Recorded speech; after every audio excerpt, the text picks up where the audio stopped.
बहुत बहुत स्वागत है आपका। आपके साथ मैं हूं ललित प्रजापति। देश को मिलेगा बूस्टर डोज वाला बजट। 2 घंटे बाद वित्त मंत्री बजट पेश करने वाली हैं। नॉर्थ ब्लॉक पहुंच चुकी हैं वित्त मंत्री निर्मला सीतारमण। थोड़ी देर में फोटो सेशन होगा और उसके बाद वित्त मंत्री राष्ट्रपति से मुलाकात करेंगी। 10 बजे कैबिनेट के साथ चर्चा और 11 बजे खुलना शुरू होगा उम्मीदों का पिटारा। 11 बजे वित्त मंत्री सीतारमण बजट पेश करेंगी। तो तकरीबन अब से 2 घंटे बाद साल 2022-23 का पूरा लेखा जोखा, 2 अलग अलग तस्वीरें इस वक्त आप देख रहे हैं। नॉर्थ ब्लॉक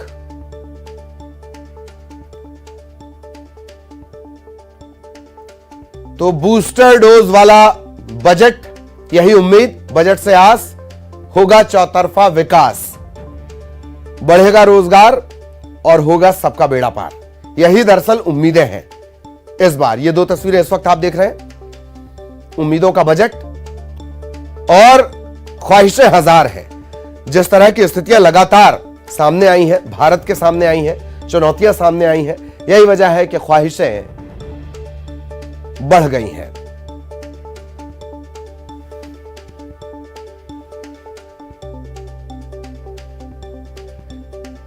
तो बजट अब से थोड़ी देर बाद पेश होना है, तकरीबन 2 घंटे बाद। तो तस्वीरें भी आपने देखी। नॉर्थ ब्लॉक पहुंची वित्त मंत्री, बजट से पहले पूजा पाठ की गई, ये औपचारिकताएं, और इसके बाद अब जो औपचारिकताओं का सिलसिला है वो आगे बढ़ेगा। बजट से सभी को उम्मीदें हैं।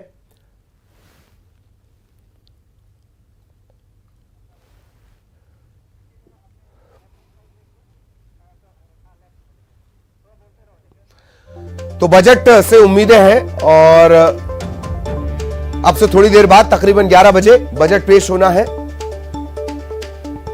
हमारे जो तमाम सहयोगी हैं वो भी हमारे साथ जुड़े रहेंगे। बजट पेश होगा उस पर भी नजर है और उस बजट का क्या रिएक्शन होगा उस पर भी नजर है। लोगों की उम्मीदों पर भी लगातार उम्मीदें। न्यूज 18 मध्य प्रदेश छत्तीसगढ़ ने लोगों की उम्मीदें, खेती किसानी से लेकर और व्यवसायी तक की उम्मीदें आप तक पहुंचाई हैं। सहयोगी शंकर हमारे साथ जुड़ने वाले हैं। शंकर आपको नजर आ रहे होंगे और अब सीधे आपको सहयोगी शंकर आनंद के पास लिए चलते हैं। शंकर, थोड़ी देर और उसके बाद बजट का पिटारा खुलेगा। उम्मीदें बहुत ज्यादा हैं जिस तरीके के हालात देश ने देखे हैं इसके बाद। शंकर,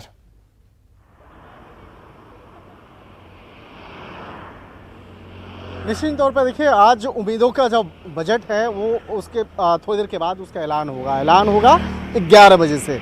लेकिन 11 बजे से वो उन तमाम मसलों पर हम लोग बातचीत करेंगे और उन तमाम मसलों में चर्चा करेंगे कि हमारी उम्मीदें किन किन सेक्टर को लेकर है, किन किन सेक्टर में ज़्यादा इस बार केंद्र सरकार के द्वारा वहाँ पे आवंटन किया जा सकता है, ज़्यादा फंड दिया जा सकता है, जिसमें कि सबसे महत्वपूर्ण रहने वाला है कृषि क्षेत्र। कृषि क्षेत्र इस बात को लेकर क्योंकि देखा जाए तो कई राज्यों में जो किसानों के द्वारा जिस तरह से कई मसले निकल के आए, जिस तरह किसान आंदोलन हुआ और केंद्र सरकार पे यह आरोप भी लगा कि ये किसान के बारे में ज़्यादा नहीं सोचते, लेकिन केंद्र सरकार लगातार कहता रहा कि किसानों के बारे में कल भी सोचते थे, आज भी सोच रहे हैं और कल भी सोचेंगे। भारत जो है गाँवों का देश है और भारत में जो किसान की स्थिति है उसको और किस तरह से बेहतर बनाया जा सकता है, किसानों के लिए और क्या बेहतर विकल्प किया जा सकता है, किस तरह से और ज़्यादा उसकी मदद की जा सकती है, इसके लिए केंद्र सरकार लगातार प्रयासरत है। तो निश्चित तौर पे जो आज कृषि क्षेत्र को लेकर और कृषि क्षेत्र में जो पैसे का आवंटन है या मुआवजा या उसमें और बेहतर बनाने के लिए उसका एक ऐलान होगा। दूसरा सेक्टर की अगर बात करें तो वो दूसरा सबसे जो महत्वपूर्ण सेक्टर होने वाला है वो स्वास्थ्य। जिस तरह से 2 साल के अंदर में पूरे विश्व में कई देशों में कोरोना महामारी का असर देखने को मिला, भारत में भी उसका असर देखने को मिला, लाखों लोगों की जान गई। उसके बाद किस तरह से कोरोना महामारी के दौरान में स्वास्थ्य सेक्टर को और बेहतर बनाना है, और इसके साथ ही अभी जिस तरह से देखा गया कि कोरोना का एक चरण, दूसरा चरण, तीसरा चरण, कहीं चौथा चरण ना आए, तो उससे बचने के लिए स्वास्थ्य सेक्टर को किस तरह से डेवलप करना है, किस तरह से और ज़्यादा मजबूत करना है, ये भी काफ़ी महत्वपूर्ण होगा। और तीसरा जो महत्वपूर्ण अगर बात करें तो वह है डिफेंस का सेक्टर। डिफेंस का सेक्टर जो रक्षा मंत्रालय होता है, रक्षा मंत्रालय में चाहे देश की आंतरिक स्थिति की बात करें या देश के जो बाहरी स्थिति की बात करें, वहाँ को उसको किस तरह से मजबूत करना है, इसके लिए देश की जो रक्षा प्रणाली है वो मजबूत होनी चाहिए। और ख़ास तौर पर कभी हम चीन से की बात करने लगते हैं, अचानक चीन के मसलों पर जिस तरह से अचानक जो मसले निकल के बाहर आते हैं, या पाकिस्तान से जुड़े मसले बाहर आते हैं, या टेररिज्म की बात करें, या तो एक तरह से कह सकते हैं देश की आंतरिक स्थिति और बाहरी स्थिति को मजबूत करने के लिए किस तरह से और रक्षा प्रणाली को मजबूत करना है, इसके लिए रक्षा जो से संबंधित जो मंत्रालय है उसको और ज़्यादा वहाँ पर उसको मजबूत करने के लिए ज़्यादा उसको बजट देना है, तो वो भी एक काफ़ी महत्वपूर्ण होगा। और चौथा जो सबसे महत्वपूर्ण है, बेरोजगारी, जिसमें कि युवा अपने आप को कहीं न कहीं अपने आप को जोड़े हुए नज़र आते हैं, और युवाओं को ज़्यादा रोज़गार देना है, ज़्यादा रोज़गार का सृजन करना है। तो कैसे होगा सृजन, किन किन क्षेत्रों में रोज़गार सृजन किया जा सकता है, कैसे युवाओं को रोज़गार से जोड़ा जा सकता है, तो इसके लिए केंद्र सरकार की जो योजनाएं हैं उन योजनाओं के बारे में केंद्रीय वित्त मंत्री आज तमाम घोषणाएं करेंगी, बताएंगी। 11 बजे के लगभग में वो भाषण जो है स्टार्ट हो जाएगा, लेकिन उन तमाम मसलों पर आज जो बताया जाएगा, तो एक तरह से कहा जा सकता है उम्मीदों की बजट है। उम्मीदों की बजट पे तमाम देशवासी जो अपनी उम्मीद लगाए बैठे हैं, और हर एक शख्स, चाहे हमारे घर की बात करें, हमारे घर के अंदर किचन की बात करें, रसोई में काम करने वाली हमारे घर की जो गृहिणी हैं, वो भी आज सोच रही होंगी कि आज हमारे किचन के लिए क्या क्या उम्मीदें हो सकती हैं। किचन में चाहे रसोई गैस की बात करें, या दाल और सरसों की तेल, या तमाम जो खाद्य पदार्थ है, क्या उसमें सस्ता होगा, क्या उसमें कुछ कटौती हो सकती है, क्या उसके लिए बेहतर विकल्प हो सकते हैं, तो उसके लिए भी एक उम्मीदें हैं। जो परिवहन क्षेत्र की बात करें, परिवहन क्षेत्र में जो तमाम लोग हैं उनकी एक अलग उम्मीदें हैं। तो तमाम जो लोग हैं, हर एक शख्स, चाहे आप घर के अंदर हो या सड़क घर के बाहर हो, चाहे वो आप कारोबारी हो या स्टूडेंट्स हो, या आप किसान हो या आप बेरोजगार हो, सबके लिए एक उम्मीदें जो हैं आज के बजट पे होंगी। हर कोई शख्स आज इस बजट सत्र को देखना चाहेगा, उस बजट को सुनना चाहेगा, और वो जानना चाहेगा कि किस तरह से उनके लिए ये बजट एक उम्मीद भरा हो सकता है। तो एक जी मैं आपको रोक रहा हूं, दरअसल ये औपचारिक तस्वीरों के आने का सिलसिला भी शुरू हो गया है, और चूंकि ये परंपरा अब आ गई है कि बजट पेपरलेस होता है, फोटो सेशन इस वक्त चल रहा है, और अब टैब के जरिए वित्त मंत्री सीतारमण बजट पेश करती हैं, और ये उनकी पूरी टीम जिनकी अगुवाई में ये बजट तैयार किया गया है। रंग में भी तब्दीली आई है, अब लाल रंग के एक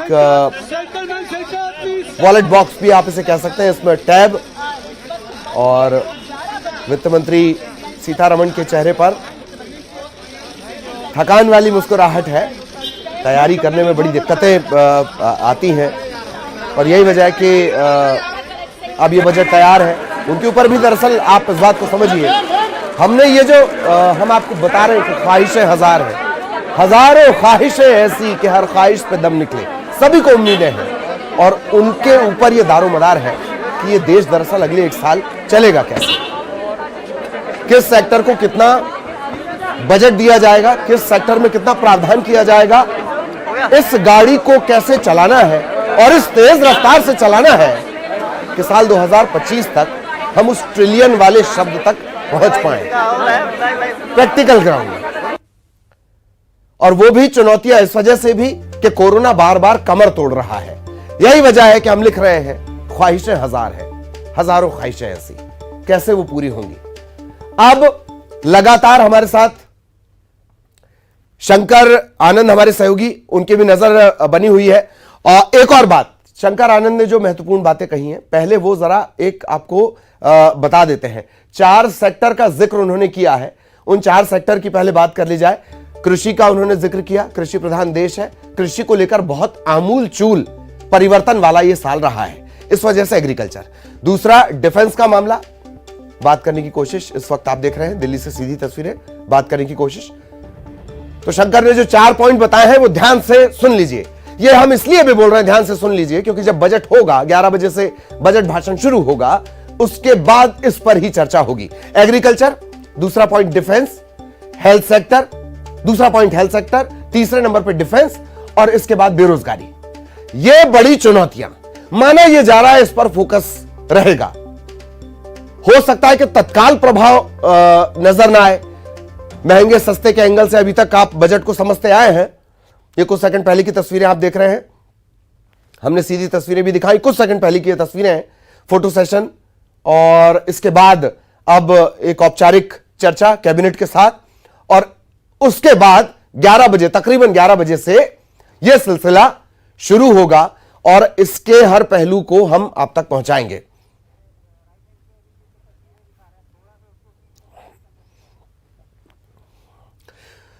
तो तकरीबन 10 बजे यानी अब से थोड़ी देर बाद बैठक भी होगी, और ये जो तस्वीरें आप देख रहे हैं फोटो सेशन की, ये तस्वीरें हैं, कुछ देर पहले की तस्वीरें हैं, लगातार लाइव तस्वीरें भी हम दिखा रहे हैं। शंकर भी हमारे साथ जुड़ेंगे, शंकर से भी हम चर्चा करेंगे, लेकिन उससे पहले उम्मीदों की ये तस्वीर देख लीजिए, और फिर शंकर हमारे साथ जुड़ चुके हैं। 4 बातें जो शंकर ने कही है वो आपको बिल्कुल अपने दिमाग में यहां पर रख लेनी है, लॉक कर देनी है। 11 बजे से ये शुरू होगा, और इसके बाद जब ये बजट भाषण पूरा हो जाएगा तब हम इस पर चर्चा करेंगे।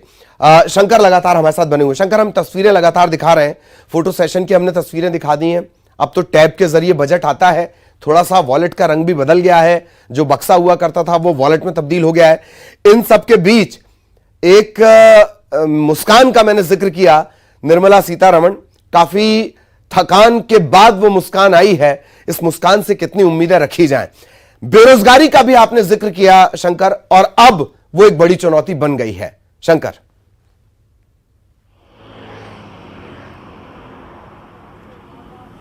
देखिए, कुछ दिनों पहले ही देखा जाए, जिस तरह से बाकायदा रेलवे के सेक्टर में काफ़ी छात्रों के द्वारा फॉर्म भरा गया था, जिसमें कि उत्तर प्रदेश, बिहार में जिस तरह से वहाँ पर युवाओं के द्वारा वहाँ पे काफ़ी हंगामा भी हुआ।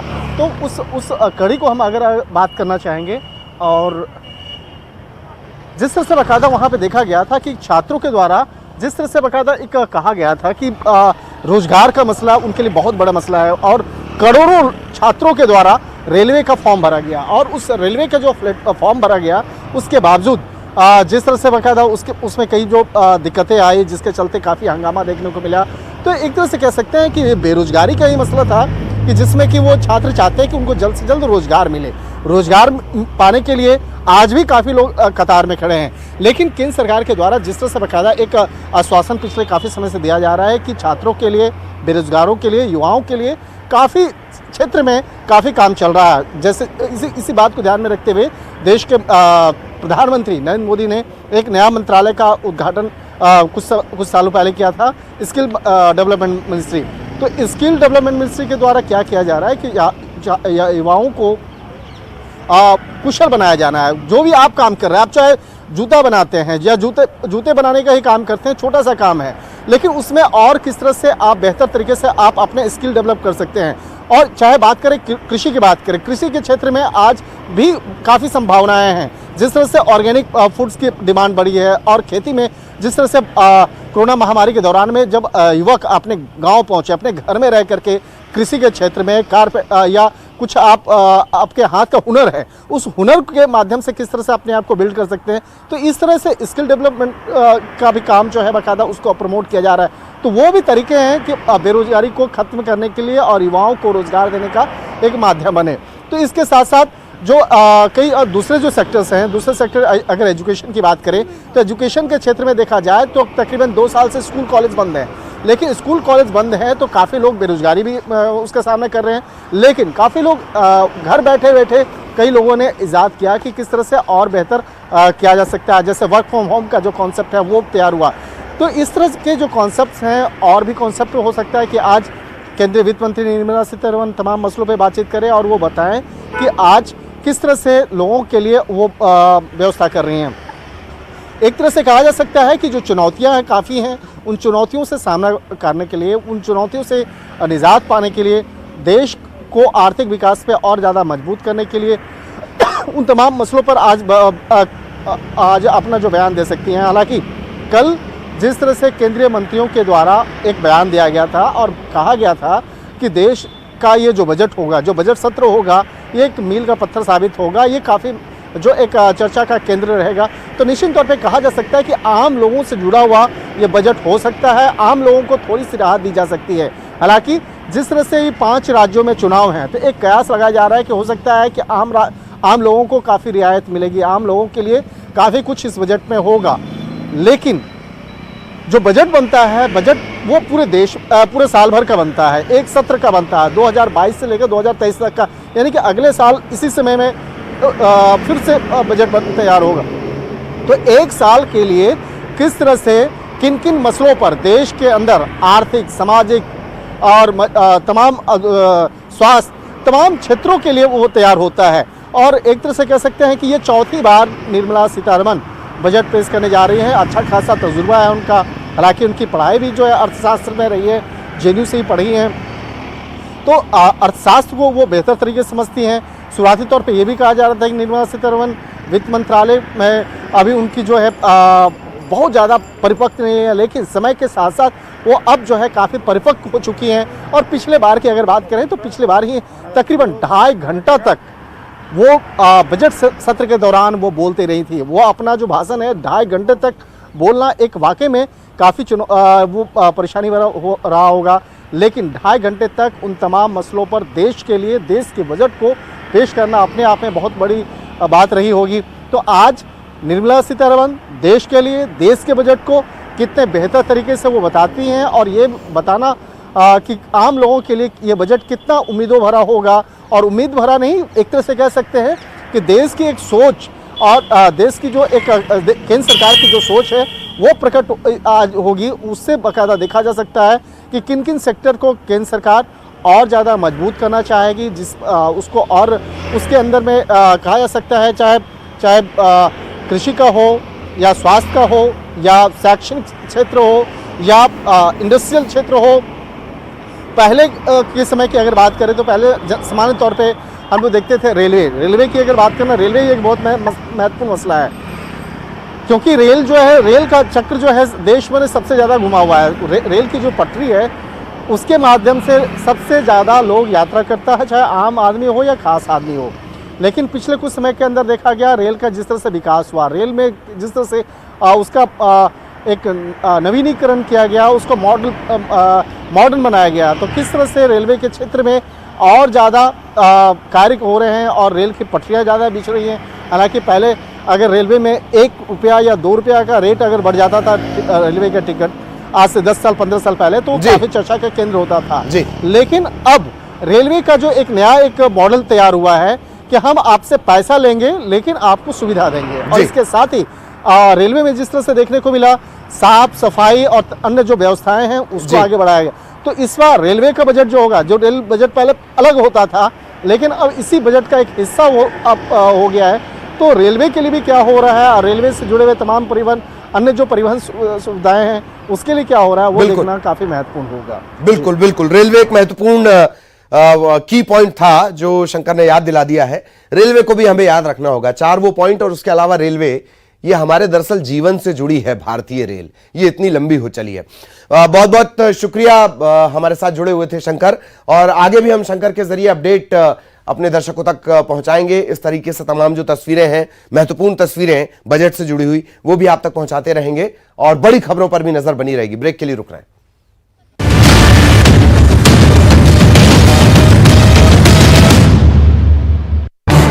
इस न्यूज हेडलाइंस के प्रायोजक पेट सफा आयुर्वेदिक जूस, पेट सफा हर रोग दफा।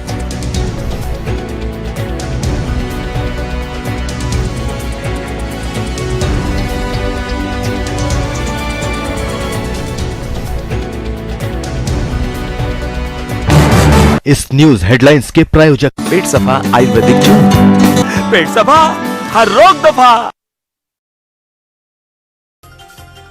बापू की पुण्यतिथि पर राष्ट्र ने किया बापू को नमन। दिल्ली के राजघाट में प्रधानमंत्री मोदी, राष्ट्रपति और राहुल गांधी ने दी श्रद्धांजलि। मन की बात कार्यक्रम में बोले प्रधानमंत्री मोदी, सबके प्रयास से आगे बढ़ेगा देश, आज बापू की शिक्षा को याद करने का दिन। गणतंत्र दिवस समारोह 23 जनवरी यानी कि नेताजी सुभाष चंद्र बोस की जन्म जयंती से शुरू होकर महात्मा गांधी की पुण्यतिथि यानी 30 जनवरी तक चलेगा। मन की बात में पीएम मोदी ने की रायसेन की भावना की तारीफ, पसंद आया तिरंगे के रंग का पोस्टकार्ड, पीस टाइगर रिजर्व की बाघिन T15 का किया जिक्र। पीसीसी दफ्तर में महात्मा गांधी को दी गई श्रद्धांजलि, शहीद दिवस पर महात्मा गांधी को किया गया याद, गोडसे भारत रत्न सम्मान समारोह को बताया बीजेपी का हिडन एजेंडा। समर्थन मूल्य पर गेहूं खरीदी रजिस्ट्रेशन 5 फरवरी से 5 मार्च तक। गेहूं खरीदी के लिए रजिस्ट्रेशन किसान कियोस्क, स्मार्टफोन और लोक सेवा केंद्रों के माध्यम से करा सकते हैं रजिस्ट्रेशन। भोपाल में नाइट कर्फ्यू के खुलेआम उड़ाई जा रही धज्जियां। 11 बजे के बाद भी देर रात तक संचालित हो रहे क्लब। पुलिस कार्रवाई के नाम पर कर रही खानापूर्ति।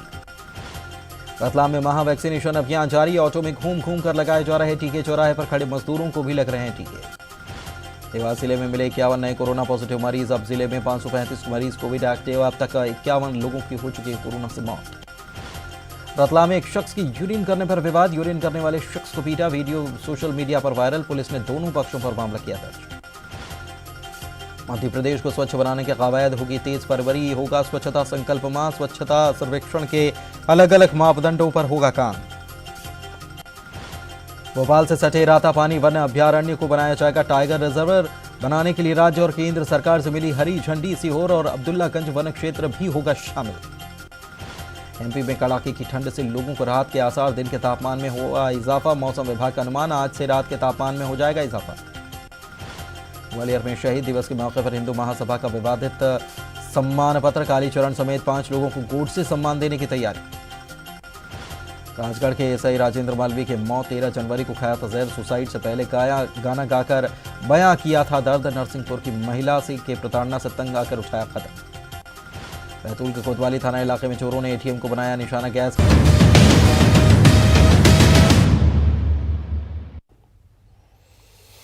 और इस वक्त भोपाल से बड़ी खबर आपको बता दें। सब इंस्पेक्टर दीपक से सीएम शिवराज सिंह चौहान ने फोन पर बातचीत की है और उनका हालचाल जाना है। घायल हैं सब इंस्पेक्टर और ग्वालियर जिला प्रशासन को सीएम ने ये निर्देश दिए हैं कि दीपक गौतम का बेहतर इलाज करवाया जाए और आरोपियों पर सख्त से सख्त कार्रवाई की जाए। पूरा मामला ग्वालियर में हुए प्रदर्शन से जुड़ा हुआ है। जो पुतला जलाने की एक विरोध वाली परंपरा है। पुतला छीनने के दौरान झूमा झटकी हुई और उसमें बुरी तरह ये तस्वीरें भी उस वक्त की आप देख रहे हैं। ग्वालियर के प्रदर्शन का मामला है। इसी को लेकर अब सब इंस्पेक्टर से चर्चा की है मुख्यमंत्री शिवराज सिंह चौहान ने। तो ग्वालियर का ये पूरा मामला है जैसा हम आपको बता रहे हैं। एक तरफ तस्वीरें भी पुतला दहन में जो एसआई झुलस गए थे, इस मामले में एक्शन भी हुआ है। युवक कांग्रेस और एनएसयूआई के 6 नेताओं पर एफआईआर दर्ज की गई है। हत्या के प्रयास समेत कई धाराएं लगाई गई हैं। पड़ाव थाने में 6 नामजद और 13 अन्य को आरोपी बनाया गया है। एनएसयूआई से जुड़े 6 नेता गिरफ्तार भी कर लिए गए हैं। एसआई दीपक गौतम की हालत फिलहाल गंभीर बनी हुई है।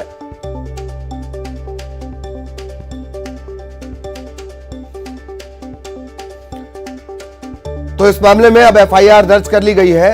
हत्या के प्रयास का मामला दर्ज किया गया है। सुशील हमारे सहयोगी हमारे साथ जुड़ रहे हैं ग्वालियर से और उनसे हम और अपडेट लेंगे। सुशील आपको नजर आ रहे होंगे। सुशील क्या कुछ अपडेट? हत्या के प्रयास का मामला दर्ज। बिल्कुल, देखिए ये कल जो पूरा घटनाक्रम हुआ था फूलबाग पे सरकार का पुतला दहन के दौरान जो सब इंस्पेक्टर दीपक गौतम है वो झुलसे थे। करीब 40% के लगभग वो झुलसे थे, जिसके चलते उनकी हालत गंभीर है और उनको एक निजी अस्पताल में आईसीयू में भर्ती कराया गया है। सुबह सीएम शिवराज सिंह चौहान ने भी एसआई दीपक गौतम से बातचीत की है, उनका हालचाल जाना, साथ ही उन्हें भरोसा दिलाया कि उनको हर स्तर पर मदद सरकार की तरफ से उपलब्ध होगी। साथ ही जो उनके ऊपर कार्रवाई हुई है उसके खिलाफ दोषियों को बख्शा नहीं जाएगा और सख्त कार्रवाई की जाएगी। हम आपको बता दें कि इस मामले में पड़ाव थाने में कल देर रात एक एफआईआर दर्ज की गई है, जिसमें एनएसयूआई और युवक कांग्रेस के 6 नेताओं को नामजद किया गया है। इसके अलावा 12-13 अन्य लोग इसमें आरोपी बनाए गए हैं। इनके खिलाफ हत्या के प्रयास, शासकीय कार्य में बाधा सहित अन्य मामला जो है पंजीबद्ध किया गया है और इसमें जो 5 लोग हैं उनकी देर रात गिरफ्तारी कर ली गई है। इसमें जो एनएसयूआई के प्रदेश उपाध्यक्ष शिवराज यादव, आकाश तोमर सहित तमाम जो 5 नेता हैं उनको गिरफ्तार कर लिया गया है। 6 कुल नामजद थे, इसमें एक नामजद नेता अभी फरार है। इसके अलावा 12-13 अन्य लोग इसमें आरोपी बनाए गए हैं, जिनकी पहचान जो है कल के फुटेज देखने के बाद पुलिस कर रही है। साथ ही जो बाकी लोग भी है उनकी भी गिरफ्तारी की जाएगी। इसके अलावा आईजी और कमिश्नर लगातार एसआई दीपक गौतम की हालत जो है उस पर निगरानी कर रहे हैं। सीएम ने खुद आज बात की और इसके अलावा अधिकारियों को भी निर्देश दिया है कि इस मामले में सख्त से सख्त कार्रवाई की जाए, दोषियों को बख्शा नहीं जाएगा। इसके अलावा दीपक गौतम जो है उनको जो भी इलाज की ज़रूरत है उसके लिए प्रशासन पूरे इंतजाम करे। तो निश्चित तौर पर एक दुर्भाग्यपूर्ण घटना हुई थी कल, और उसको लेकर आज जो है सीएम ने बातचीत की और पुलिस ने भी एक्शन करना शुरू कर दिया। रात में एफआईआर हुई, 5 लोगों की गिरफ्तारी हुई और आगे और भी लोगों की तस्दीक करने के बाद गिरफ्तारियां होंगी। जी जी जी, चलिए बहुत बहुत शुक्रिया सुशील इस तमाम जानकारी के लिए। सुशील विस्तार से जानकारी दे रहे थे। इधर मध्य प्रदेश में एक बार फिर सभी स्कूल खुल गए हैं पहले की तरह। पहली से लेकर 12वीं तक की कक्षाएं लगेंगी, आज से लगना शुरू हो गई हैं। 50% क्षमता के साथ क्लासेस लगेंगी। इसके अलावा आवासीय विद्यालय और छात्रावास भी 50% क्षमता के साथ आज से खुल जाएंगे। सीएम शिवराज सिंह चौहान ने कोरोना की तीसरी लहर के हालात को देखते हुए यह फैसला लिया है। स्कूल खुलने पर सीएम शिवराज सिंह ने ट्वीट कर लिखा कि 50% क्षमता के साथ फिर से स्कूल खोले जा रहे हैं। स्कूलों और छात्रावासों में कोरोना गाइडलाइन का पालन करते रहें, मास्क लगाएं, सोशल डिस्टेंसिंग का ख्याल रखें।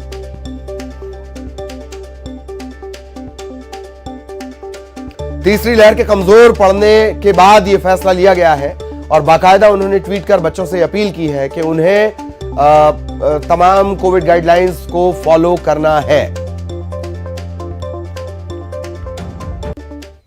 और इसी के साथ इस बुलेटिन में इतना ही। नमस्कार।